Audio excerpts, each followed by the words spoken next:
News આવી રહ્યા છે। આ બિગ વોલ પર એ બ્રેકિંગ ન્યૂઝ ફ્લેશ કરવામાં આવે સમાચાર આવી રહ્યા છે। વડોદરાથી હરણી લેક ઝોન દુર્ઘટના મામલે એક મોટા સમાચાર સામે આવ્યા છે અને આ સમાચાર હરણી લેક ઝોન દુર્ઘટના મામલે તત્કાલીન મહાનગરપાલિકા કમિશનર વિનોદ રાવની મુશ્કેલીમાં વધારો થયો છે। સુપ્રીમ કોર્ટે વિનોદ રાવની રાહત માંગતી અરજી ફગાવી। ફેક્ટ ફાઇન્ડિંગ કમિટીના રિપોર્ટના આધારે સરકારને પગલાં લેવા હાઈકોર્ટે આદેશ કર્યો હતો। ગુજરાત હાઈકોર્ટના આદેશને વિનોદ રાવે સુપ્રીમ કોર્ટમાં પડકાર આપ્યો હતો।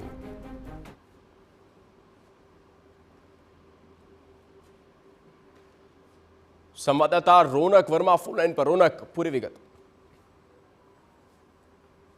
લેક ઝોનમાં જે નિર્દોષ બાળકોના જીવ ગયા હતા, જેમાં બે શિક્ષકોએ પણ પોતાના જીવ ગુમાવવાનો વારો આવ્યો હતો। સમગ્ર ઘટના મામલે ગુજરાત હાઈકોર્ટે સુઓ મોટો અરજી લીધી હતી અને તે જ મામલે જે સુનાવણી છે તે ચાલી રહી હતી, પરંતુ ગુજરાત હાઈકોર્ટના આદેશ બાદ એક જે ફેક્ટ ફાઇન્ડિંગ કમિટી છે તેમણે રિપોર્ટ તૈયાર કર્યો હતો અને એમાં જે તે સમયે જ્યારે વિનોદ રાવ કમિશનર હતા ને તે દરમિયાન જે પ્રકારે ટેન્ડરની વાત હોય કે પછી અન્ય જવાબદારી હોય, જવાબદારીઓનું યોગ્ય રીતે વહન ન થયું હોવાની એક જે જાણકારી છે તે સામે આવી હતી અને તે જ મામલે જ્યારે ફેક્ટ ફાઇન્ડિંગ કમિટીએ ગુજરાત હાઈકોર્ટને રિપોર્ટ સોંપ્યો અને આ જ રિપોર્ટના આધારે ગુજરાત હાઈકોર્ટને જે રાજ્ય સરકારને આદેશ આપ્યા હતા અને જે જવાબદાર અધિકારીઓ છે તેમના વિરુદ્ધ પગલાં લેવા માટે કહેવામાં આવ્યું હતું અને ગુજરાત હાઈકોર્ટના આ જ આદેશને વિનોદ રાવ અને જે અન્ય કમિશનર હતા એચ.એસ. પટેલ તેમના દ્વારા જે સર્વોચ્ચ ન્યાયાલય છે સુપ્રીમ કોર્ટ તેમાં પડકારવામાં આવ્યો હતો, જેમાં આજે સુનાવણી હાથ ધરવામાં આવી અને જે વિનોદ રાવની અરજી છે તેને નકારી કાઢવામાં આવી છે અને કોઈ પણ પ્રકારની રાહત મળી નથી। એટલે કે સ્પષ્ટપણે કહી શકાય ગુજરાત હાઈકોર્ટનો જે રાજ્ય સરકારને આદેશ હતો તેના પર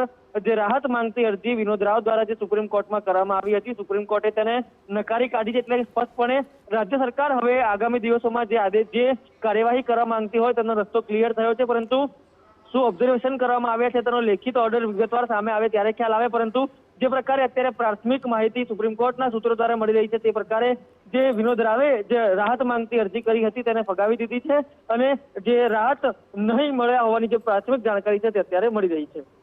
આભાર રોનક તમામ માહિતી આપવા માટે। તો સુપ્રીમ કોર્ટે વિનોદ રાવની અરજી ફગાવી છે અને વિનોદ રાવની હવે મુશ્કેલી વધી શકે છે।